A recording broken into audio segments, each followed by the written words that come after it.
Chapter 3, Scientific Measurements. This is still Section 3.1, Measurements and Their Uncertainty, and I'm calling this Part B. In this section, we're going to look at a topic called significant figures. So, significant figures. It's defined as all the digits that can be known precisely in a measurement plus a last estimated digit.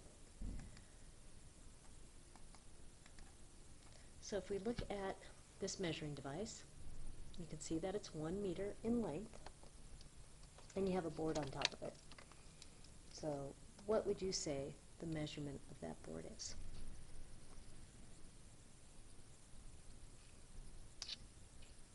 Make an estimate in meters. I am going to say 0.6 meters. You could have said 60 centimeters as well. And your number might be different than mine.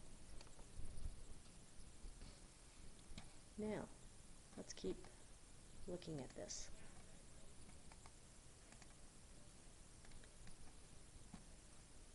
Now I'm going to substitute that board with one, or the measuring device, with one that has the 10 centimeter marks on it.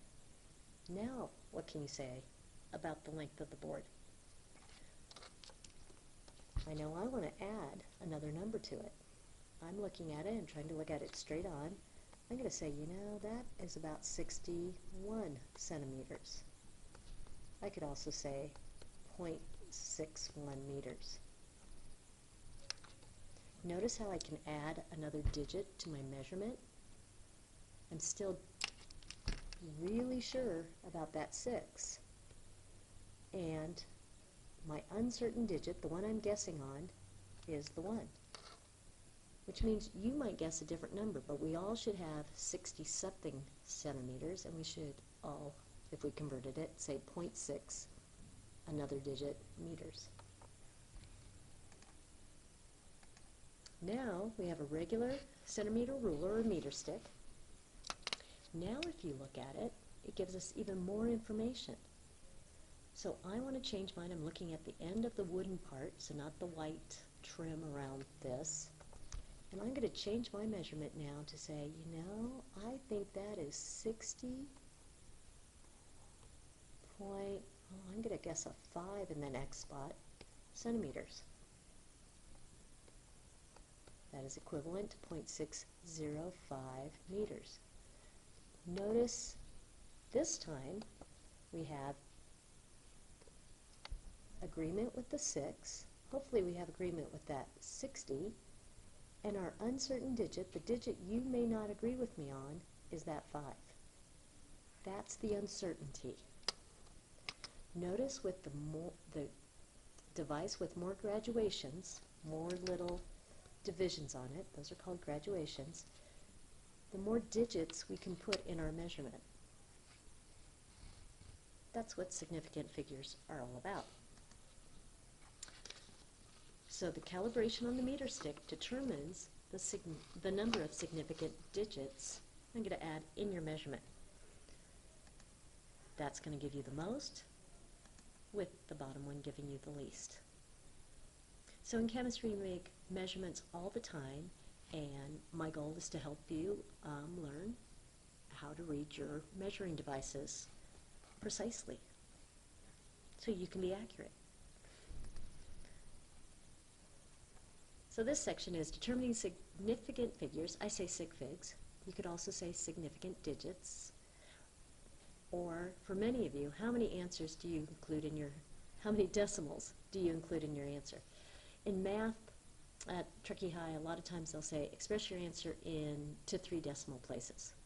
Well, in science classes, your numbers are based upon measurements, and so the measuring device determines how many decimal places you would have, or I would prefer to say how many significant digits you would have.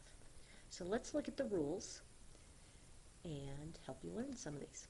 So rules for significant digits, again, a synonym for significant figures. The first rule, every non-zero digit is significant. If I look at 24.7 meters, each one of those numbers is considered a significant digit. So 24.3, do it that way, has 3 significant digits. I'm going to write 3 SF for 3 sig figs. 0.743, if I count significant digits, we have 1, 2, 3. That also has 3 significant figures or digits. 714, we count 1, 2, 3. You have 3 significant figures in that expression.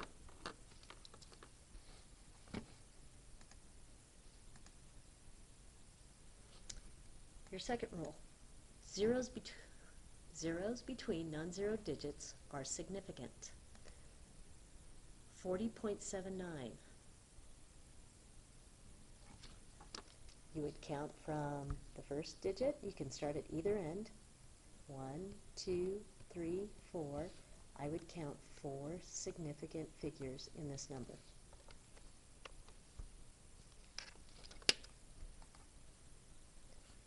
$1.503. I'm going to start by the 1. Count 1, 2, 3, 4. There are 4 significant figures in that number.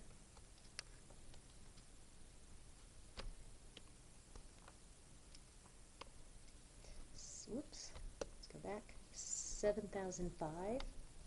I'm going to start on the right side. You'll understand why after a few more rules. 1, oops, maybe. There we go. 1,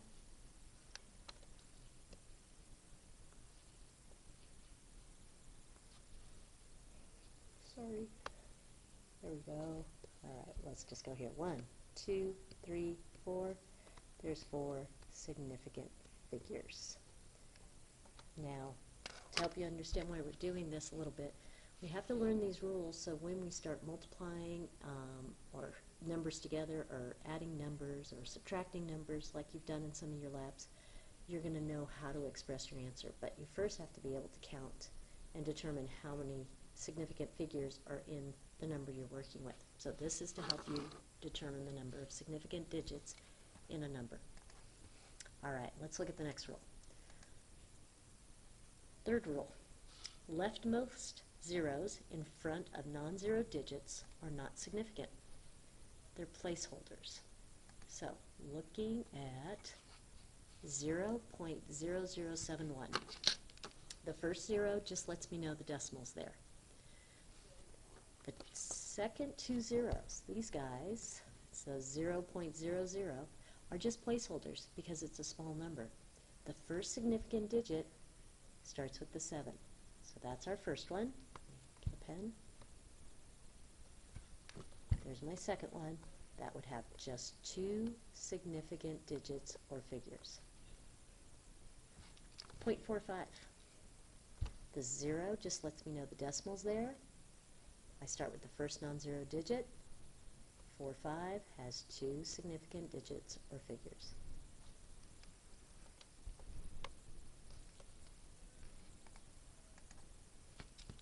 Point 256. 0 just lets me know the decimals there. So I start counting significant figures with 2, 5, 6. That has 3 significant figures.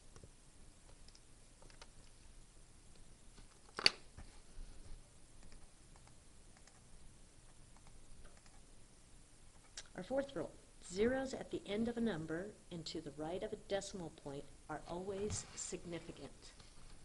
Let's look at some examples.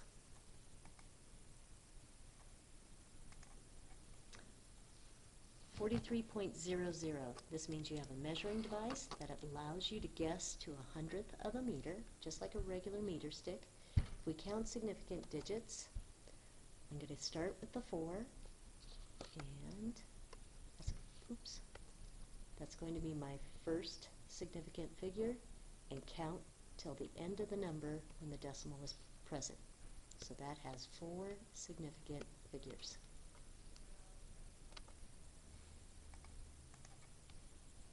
1.010. The decimal is present. I'm going to start with the 1 on the left side and count till the end of the number.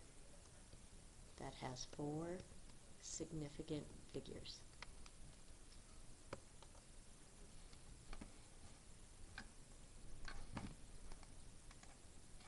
.000.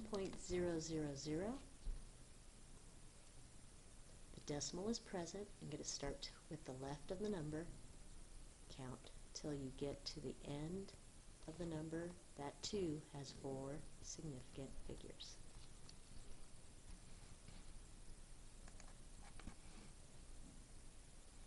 All right, let's look at the next rule. There's 6 rules for us to study. Zeros at the end of a number without a decimal place are not significant. They are placeholders. So we have 300. The 2 zeros are very important. Important and significant are not synonymous. So the decimal is absent. I'm going to start counting on the right side of my number, and the 3, the first non-zero digit, is where I start, and I count to the end of the number. There is just 1 sig fig in 300 when there's no decimal. 7,000. Pretty much the same situation. No decimal, so I say the decimal is absent. And there we go. Going to start with the 7. That's the end of the number. So this too has 1 significant figure. One more example for you. 27,210. Remember, the 0 is important. It's a placeholder. It gives the value to the number. If somebody owed you, let's go back to this 7,000. Somebody owed you $7,000, you can just say, oh, I'll take 7. That's significant to me. You need the zeros there, but in the measurement aspect of it, it only has 1 sig fig. Looking at 27,210, you start on the left side of the number, the right side of the number, and see if I can get the pen to write. Here we are. First non-zero digit is a 1. That's the 2 significant, the 7, as well as the last 2. I'm counting till the end of the number. There are 1, 2, 3, 4 significant figures in that number. Last rule. Unlimited significant figures. We say an exact number has an unlimited number of significant figures, so we don't use it when we have to consider how to round our answer. 38 students is an exact number. 5 dogs is an exact number. So when you're counting, 10 books. Defined quantities have unlimited sig figs, so we don't use them for rounding our answer. Some of those defined quantities, 1 meter is 100 centimeters.